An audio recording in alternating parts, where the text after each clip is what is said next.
Assalamualaikum warahmatullahi wabarakatuh. Halo teman-teman semua. Kali ini saya akan memberikan info serta tips mengenai gangguan perkembangan dan perilaku pada anak sekolah. Tetapi sebelum masuk pada materinya, izinkan saya memperkenalkan diri terlebih dahulu. Perkenalkan, nama saya Nelti. Saya dari jurusan PGMI di Institut Agama Islam Negeri Gorontalo, atau yang sering disingkat dengan IAIN Gorontalo. Langsung saja pada intinya. 5 hal yang mengganggu perkembangan anak. Yang pertama, gangguan kebiasaan. Gangguan kebiasaan mungkin suatu usaha yang dilakukan anak untuk mengalahkan stres. Beberapa gangguan kebiasaan yang paling sering terjadi diantaranya mengisap ibu jari, menggigit kuku, membenturkan kepala, menggigit atau memukul dirinya sendiri, serta menggoyangkan tubuh dan lain sebagainya. Semua anak mengalami gangguan kebiasaan akan menunjukkan perilaku relatif, tetapi tergantung juga pada frekuensinya dari kebiasaan itu.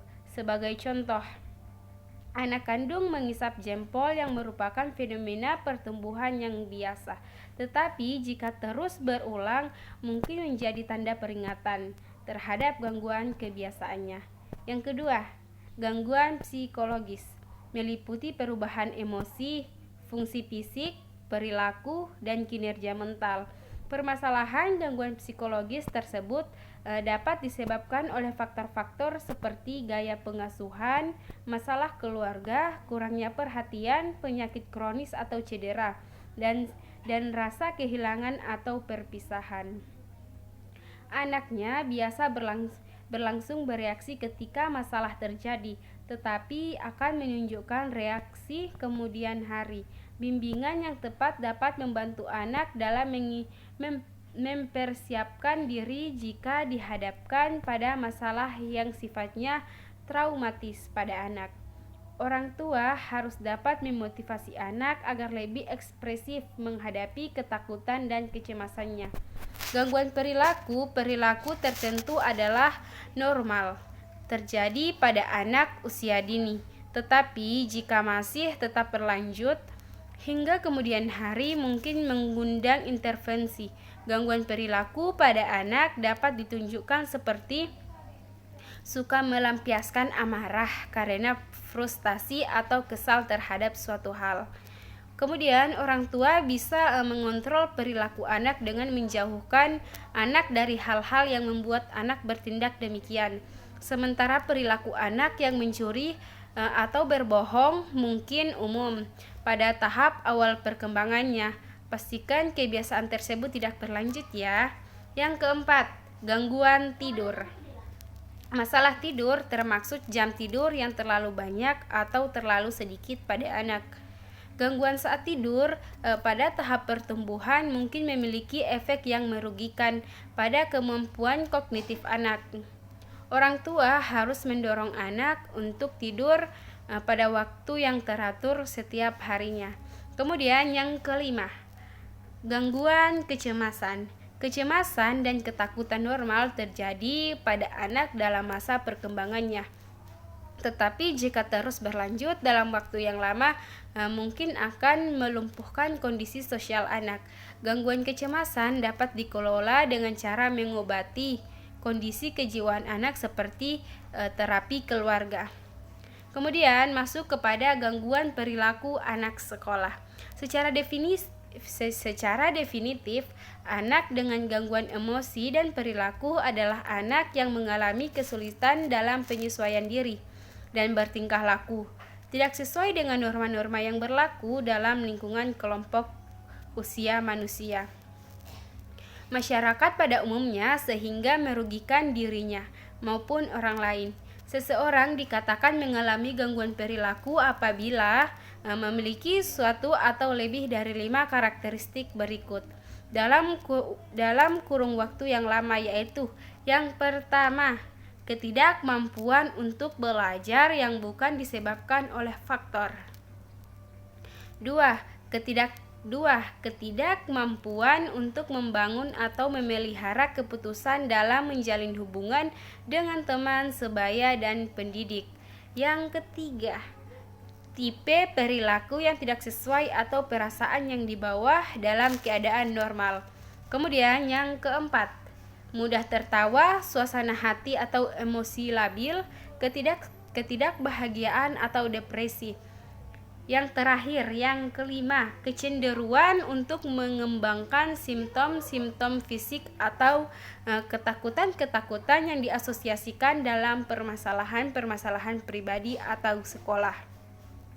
Hallah dan Kaufman pada tahun 1988 menjelaskan tentang karakteristik anak dengan gangguan perilaku dan emosi, diantaranya sebagai berikut. Yang pertama, intelijensi dalam prestasi belajar. Beberapa ahli mengatakan bahwa anak-anak dengan gangguan ini memiliki intelijensi di bawah normal dan beberapa di antara bright normal.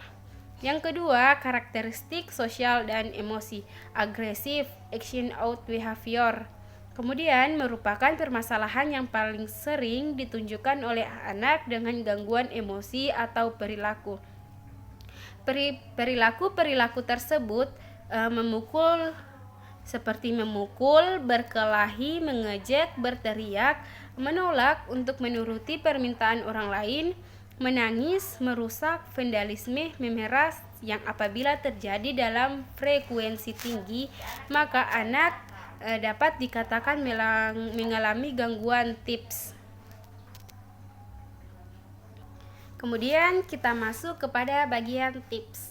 Yang pertama, cara menghindari gangguan perkembangan pada anak. Yang pertama, bangun kepercayaan anak terhadap orang tua. Kunci utama dalam menjaga kesehatan mental anak adalah dengan membangun kepercayaan anak terhadap orang tua. Hal ini penting dilakukan agar anak merasa berada di posisi yang aman dan memiliki tempat untuk bersandar dan berkeluh kesah, sehingga ia tidak tumbuh menjadi pribadi yang insecure. Yang kedua, bina hubungan yang baik dengan anak. Hubungan yang baik antara orang tua dan anak dapat mencegah anak mengalami gangguan mental loh. Salah satu cara menjalin hubungan yang baik dengan anak adalah dengan komunikasi yang baik. Hindari mengucapkan kalimat yang menyakitkan hati anak dan tidak konstruktif. Yang ketiga, tingkatkan rasa percaya diri anak. Anak yang percaya diri cenderung dapat melakukan banyak hal dengan kemampuannya sendiri, selalu berpikir positif dan mengalami kebanggaan atas dirinya sendiri. Nah, hal-hal ini merupakan komponen dari mental yang sehat. Yang keempat, mengajarkan anak cara untuk meredakan stres. Anda perlu memahami bahwa stres adalah hal yang normal terjadi, termaksud pada anak-anak.